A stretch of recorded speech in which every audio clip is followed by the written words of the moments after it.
MTG Arena is a place that players go to blow off some steam and play some meaningless Magic while they relax during their day. But for some players who want to grind it out and get to the higher levels, it can seem like a tedious, almost impossible task without spending huge sums of money. In today's video, I will go over a deck construction layout that works very well in Arena, but not only that, I'm going to show you some flaws in the game that will unintentionally be exploited if you follow a few simple steps.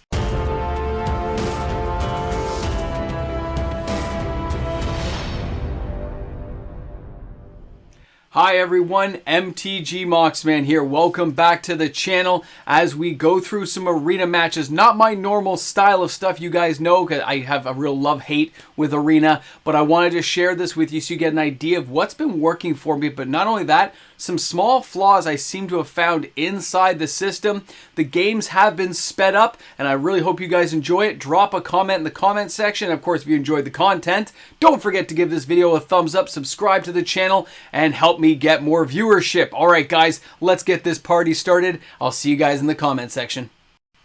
All right, we got the Ecologist Terrarium. I want to talk about this as we go through deck construction. You'll see I have the Aether Channelers. I got a couple of Karns. I have 4 of the Meekstone, Mightstone, 4 Fort Farewells, 3 of the Wandering Emperor, as well as 4 of Urza. Now, that Terrarium, most people ask me why I have that thing. It does let you get a land, and I can use my wonderful, amazing Aether Channeler to unsummon it if I need more land, to recast it on a following turn to thin my deck out even more, which is what you just saw me do. In this type of deck construction of a white-blue kind of semi-control, what you can see is I don't really care about any small creatures. I don't care if they're poking at me. I need to get ahead, and I need my opponents to be burning cards. I want them to cast. In a lot of the games I play, I go down to very low health until I can execute my counter strategy of attack.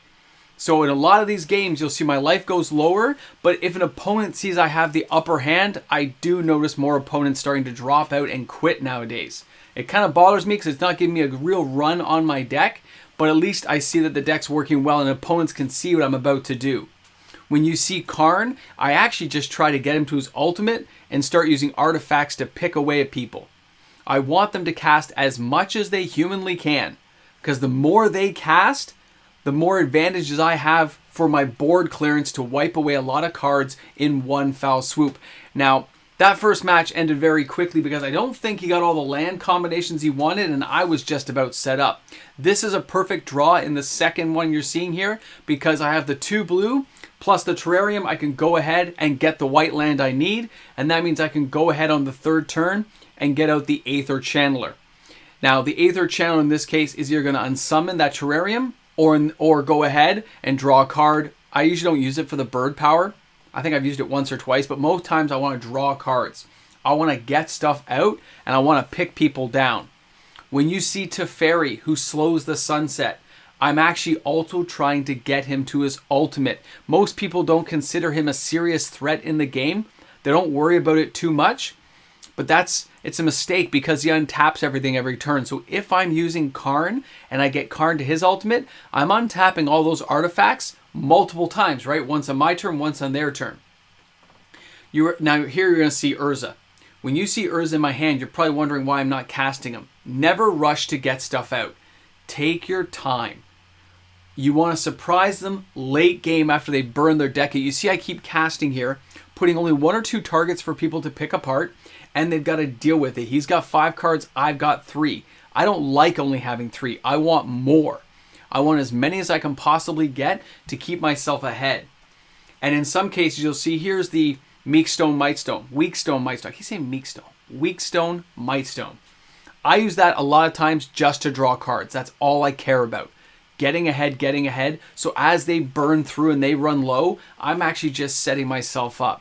You should always have land coming out. You should always have board clearance stuff in your hand to play. But don't worry about the 1 or 2 creatures. Now, the other thing that a lot of people have started to notice when they play me is the fact that I do not have anything but basic lands. Now, when it comes to basic lands, I think the game messes up when it sees you only have basic lands and you're not using Soaring City, you're not using any of these crazy lands or land destruction, I think it personally gives you weaker opponents or people who are newer to the game and don't have as much money as you and have not grinded things out. Because I'm looking at my opponents and it seems like game after game now, all these wins in a row, it's only been with this deck when I switched everything over to basic lands. I have only white, only blue, but I assume it'll work with many different combinations depending on what kind of multiplayer deck you're playing with. Now this late in the game, again, you can see the same thing. He had no cards in hand, he was burned out, and he knew I had everything going off, so he kind of gave up. Now we're into the third match, and this was actually a difficult match. It went on a very long time, and that is something that I like my deck to do, but when it goes this deep into the game, it makes me worried that I'm going to lose. And I was a little bit concerned partway through because when you're playing against certain colors, in my case, playing against red, where they can kill me on turn 4 for them, turn 3 for me, that's always an upset if you get the right perfect draw. It hasn't happened, though, when I've just been using these basic lands. I haven't had it happen since, which is amazing. Now, in this opponent's case, we are basically playing a mirror against each other. A lot of our stuff seems to go back and forth early on, and it makes you realize, hey, this guy's got a lot of crazy stuff just like I do. Now, when I see this kind of stuff coming out, the Gick stuff, I was like, oh, okay, I haven't seen Saga cards that much, but here in Mythic, you're getting it. You can see I'm slicing and dicing his creature. He forgot that you could activate the power after you've laid it out. It isn't just sitting there. You get to use her power still that turn. You get to activate the loyalty ability, but it's fine. He also used a lot of the Despair in this one, which kind of threw me off, but also the Void. Oh, so annoying. You can't counter that stuff, but I don't have any counter spells, so it's fine. So when I'm playing out with this, again, you're seeing no Urzas come out. Nothing's really going. But I'm going to play that Weak Stone, Might Stone because I want to get more stuff out. I need more cards. I want to get ahead of him. And this guy really dragged it out for a while. He made me earn this win. I was trying to find all these crazy ways to slow him down and keep myself alive. I was going, this guy just keeps coming at me. He's got good attack strategy. He's got great cards. He's playing them correctly in the right order. So this is going to come down to, can I outdraw my opponent, play really smart, make sure I don't overplay my hand. The biggest mistake people make early is putting everything out. You don't have to. You've just got to keep, it's like a chess match. You got to keep the upper hand and push forward. I did it back in the day. I do it now, but the odd time when you think you're on a good rush, players tend to throw everything out and they shouldn't. Okay, that's not the way you should be playing things out. Play smart. You see how he's playing a lot more than me right now? This is actually just a setup. I'm going to use Farewell. I'm going to clear everything out, take the graveyard out. I don't really care about the Wandering Emperor because I don't have any creatures really. When you see my deck, you're seeing I only have the Aether Channelers really to deal with. Urza's only going to come out when I'm ready to cast off his major power and turn him into the Planeswalker. And then I'll overrun them with the little tiny 1/1s, right? But not just the 1/1s, which is always fun to do, by the way. Not just the 1/1s, but if I can get Karn's ultimate off, you can tap them right away to do additional damage. Here you see me searching because he has me pinned in. I thought I was going to die. I'm like, this guy's got me just dead to rights at this point. Those two giant creatures, I was like, how am I going to get my way out of this one? But it's okay. It's okay. Don't worry. We're going to pull this one out, guys, as a team effort. Team Moxman was thinking this one through, and I said, you know what? I'm probably going to survive one more hit. If he comes at me, I am going to live. And that's the mistake he's making. He got a couple of cards, that's fine. He had to connive, right? But I got to get the card I wanted and I get to live. So here he has me down so low in life, but now I can wipe the battlefield clean. He has nothing to save himself and I don't have to jump to things. Now he does it again. You see he puts out Sheoldred, all kinds of crazy stuff. I'm right down to the cusp of my life. I'm about to die, but now I'm starting to gain life. Right? He's trying to get more things out, but so am I. He's going to go ahead, he's going to put a couple of creatures on the battlefield, but I go ahead and say, okay, I got depopulate. I'm not too concerned. And then I can also go ahead, start searching. See, I'm getting ready for my ultimate, guys, because I know he's wasted all of his cards. And the first thing I do with that Urza, in case he's going to kill it, I'm going to go ahead and jump and start gaining life. Because I don't want any kind of spells that are going to kill me like that Despair. I started gaining life right away. And you can see I went from 2 life all the way to 10. It just went like this and it was done. Smart play from the Moxman. I know, you got to play things ahead. Now, this game does to most people seem like it's a close game right now, but I already know it's over. I've already seen the stuff he's been playing. I know what I have to play, and I know how things are going to play out. And really, he's going to get ready to surrender when he sees the sheer volume of stuff I'm about to push his way. See, I'm going for the card draw. I know. And this is where it ends, guys. This is where it's all over, and he knows it.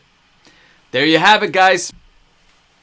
So that's what happens when the Moxman comes down and gives a throwdown on you. That's right, that white-blue deck was just totaling people. It's at 39 wins and still going. I'm hoping to reach the top levels of Mythic. It'd be pretty awesome to see how far I can push this deck. But it took me a long time to actually seem to make it work. It's when I took out all the Kamigawa lands and stuff. All the Sea of the Empire, the Soaring City, any of the little Land of Ruin Destruction lands. I took all that out. Basic lands only. Multicolored deck. Works very well now. Thanks again for chilling out on the channel with me today. Thanks for hanging, and I look forward to seeing you all tomorrow. And of course, the comments in the comment section. How you think the deck play went? What would you do to fix this deck, if anything?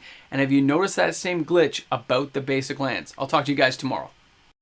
And of course, a big shout out to all the fantastic patrons on the channel. Thanks for making things happen, guys. Without these patrons, content like this would not be possible. It's all due and thanks to the patrons. I look forward to seeing you guys later. Have a great one. Here we are at the end. Got my coffee and getting ready for a box opening for a patron. It is a good time to be alive in Magic. Thanks for hanging out, guys. Thanks for being those people who shop smart, shop as smart, hail to the king, and hang out at the end. I'll see you guys tomorrow.